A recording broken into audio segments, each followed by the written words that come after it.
ഞാൻ ഒന്നും കാണാറില്ല, എനിക്ക് അങ്ങനെ പരിചയമില്ല. അവള് വന്നിട്ട് പറഞ്ഞു ദേ ആ നിൽക്കുന്ന ആളെ ഇൻഫ്ലുവൻസറാന്ന് പറഞ്ഞു. അപ്പം ഞാൻ നോക്കിയിട്ട് ആണോ, ഏതാന്ന് ചോദിച്ചു.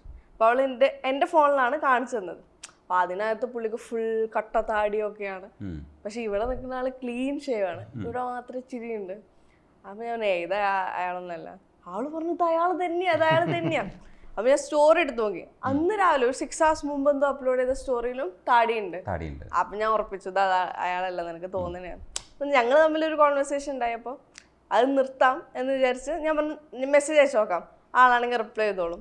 നമ്മളെന്ത് എക്സ്പെക്ട് ചെയ്യുന്നത്, ഒരു 100K ഫോളോവേഴ്സിൻ്റെ ഒരാൾ നമുക്ക് റിപ്ലൈ ചെയ്യോ? ഇല്ല. അപ്പൊ ഞാൻ എടുത്ത് മെസ്സേജ് അയച്ചു, ഹേയ് താലിലുണ്ടോ?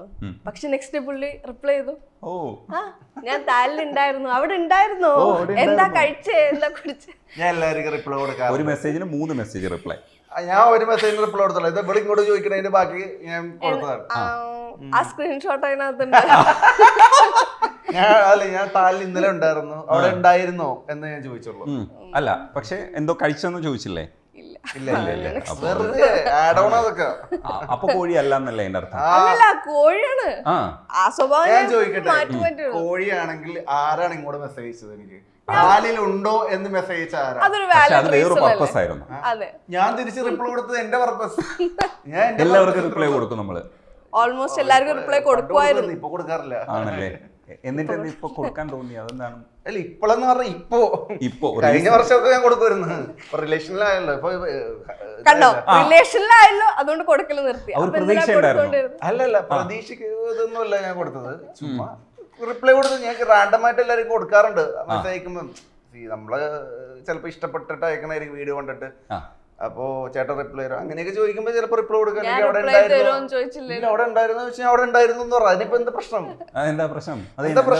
എന്നിട്ട് ബാക്കി പിന്നെ നിങ്ങൾ ആടപ്പെട്ടെല്ലാം മെസ്സേജ് അയച്ചു അങ്ങോട്ടും ഇങ്ങോട്ടൊക്കെ.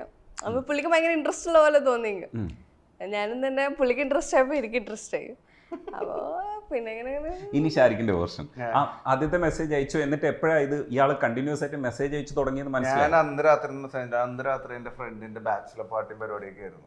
അപ്പൊ ഫ്രണ്ട്സിന്റെ കൂടെ ഞങ്ങൾ പോവാൻ വേണ്ടി നിൽക്കുമ്പോ റൂം തപ്പിക്കൊണ്ട് നിൽക്കുന്ന സമയത്ത് താലിൽ വന്നിക്കണം. ആക്ച്വലി ഞാൻ ക്ലീൻ ഷേവ് ചെയ്തേക്കണം, എന്റെ ഒരു ഓഡിഷന് വേണ്ടി ഞാൻ ചെയ്തായിരുന്നു. അപ്പൊ അവിടെ വന്ന് ഞങ്ങൾക്ക് റൂം കിട്ടിയിട്ടില്ല. ഞാൻ റൂം എടുക്കാൻ വേണ്ടി ഓരോരുത്തർ തപ്പിക്കൊണ്ടിരിക്കണം. ആ സമയത്ത് ഇവിടെ കണ്ടു. അപ്പൊ ഞാൻ ചിരിച്ചു, റാൻഡമായിട്ട് തിരിച്ച് ചിരിച്ചു. അത് കണ്ടിട്ടാണെന്ന് ആൾ മെസ്സേജ് അയച്ചതെന്നാണ്. അപ്പൊ ഞാൻ എന്നിട്ട് രാത്രി പോയി, ഞാൻ അടുത്ത ദിവസം വൈകിട്ടായപ്പോഴെന്തോ മെസ്സേജ് കാണുന്നത്, റിക്വസ്റ്റ്. അപ്പൊ അങ്ങനെ അതിന് റിപ്ലൈ കൊടുത്തത്. എന്നിട്ട് എത്ര നേരം തുടർന്നു? പിന്നെ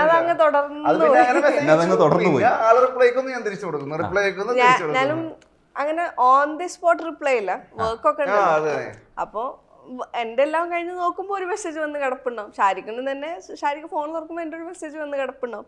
അപ്പൊ കോൺവെർസേഷൻ അങ്ങനെ കണ്ടിന്യൂ ചെയ്ത് പോയി.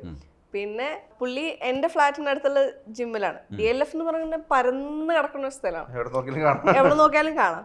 ജിമ്മ് പോകുമ്പോ എന്നോട് പറയും, എനിക്ക് ഇവിടുന്ന് ഫ്ലാറ്റ് കാണാം, ഫ്ലാറ്റിന്റെ വീഡിയോ ഒക്കെ എടുത്ത് അയച്ചു തരും. അതൊരു സിഗ്നൽ ആണല്ലോ. അപ്പൊ ഞാൻ പറഞ്ഞു നമുക്ക് മീറ്റ് ചെയ്യാം. 2-3 പ്രാവശ്യം പറഞ്ഞപ്പോ ഓക്കെ പാവല്ലേ മീറ്റ് ചെയ്യാന്ന് വിചാരിച്ചു. അപ്പൊ ഈ കണ്ടത് 15-ാം തീയതിയോ മറ്റോ ആണ്. 17-ന് മീറ്റ് ചെയ്തത്. മെസ്സേജ് അയച്ചത് 14-ാം തീയതി. അല്ല, ഞാൻ ആക്ച്വലി എന്റെ ആ വഴി കൂടെ തന്നെ എപ്പോഴും പോണത്, വീട്ടിലോട്ട് പോകണ എന്റെ വഴി അതുവഴി. ഞാൻ ക്രിക്കറ്റ് ടൂർണമെന്റ് ഒക്കെ കഴിഞ്ഞ കളമശ്ശേരി എന്റെ വഴിക്ക് ജസ്റ്റ് കാണാമെന്ന് പറഞ്ഞപ്പോ ആള് DLF-ന്റെ പുറത്ത് വന്നു. അവിടെ തന്നെ ഇതുണ്ട് നമ്മുടെ. അതൊക്കെ പോട്ടെ, അതിന്റെ നെക്സ്റ്റ് ഡേ മീറ്റ് ചെയ്ത നെക്സ്റ്റ് ഡേ പുള്ളി പറഞ്ഞു ഉമ്മിക്ക് മരുന്ന് മേടിക്കാൻ MG റോഡ് വരെ വരുന്നോന്ന് ചോദിച്ചു.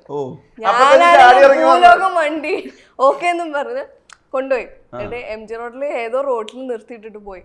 അപ്പോഴാണ് ഞാൻ ആലോചിക്കണത്, ദേവേ ഏതോ ഒരാൾ വിളിച്ചു, ഞാൻ വന്നു, ഞാൻ മാത്രമേ വണ്ടിക്കകത്തുള്ളൂ, ആരെങ്കിലും എന്നെ ഇപ്പൊ തട്ടിക്കൊണ്ടു പോകുന്നൊക്കെ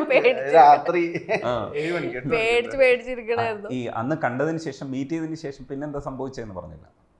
മീറ്റ് ചെയ്തതിന് ശേഷം മീറ്റ് ചെയ്തപ്പോ എന്തായിരുന്നു അന്നത്തെ കോൺവെർസേഷന്റെ ഒരു സ്റ്റൈൽ എന്തായിരുന്നു?